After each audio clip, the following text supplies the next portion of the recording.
আসসালামু আলাইকুম dear viewers. নিশ্চয়ই আপনারা যে ফুলটা দেখছেন সেটা আপনারা নিশ্চয়ই হয়তো এরই মাঝে জেনে গিয়েছেন। এটা হলো চামেলি ফুল। চামেলি ফুলের বিভিন্ন প্রকারভেদ রয়েছে। এটা ওর ভিতরে চায়না চামেলি ফুল, দেখুন এটা সাদা ফুল। এবং এই ফুল গাছটার যে ফুলগুলা বছরে 2-1 মাস ছাড়া সাধারণত 12 মাসেই গাছটাতে ফুল জন্মে এবং ফুল অকৃত্রিমভাবে ভালোবাসা ছড়িয়ে যায়।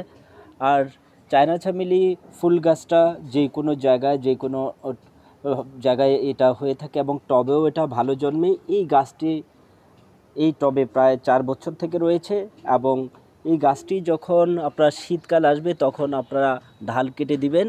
ঢাল কেটে দিলে সেটা আবার নতুন শাখা প্রশাখায় সেটা প্রসারিত হবে।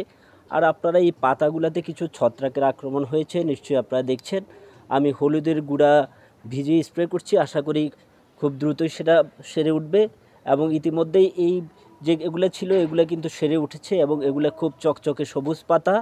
এবং এই ছোট টবে আপনারা একটু মাটি খুঁড়ে বা যদি শিকড়ও থাকে সেগুলোকে আপনারা ছেটে দিয়ে কিছু জৈব সার দিয়ে দিবেন, তাহলেই আপনার গাছ প্রয়োজনীয় যে পুষ্টি উপাদান পাবে এবং আপনারা 12 মাস এই গাছ থেকে চায়না চামেলি ফুল গাছ থেকে ফুল পাবেন। ধন্যবাদ।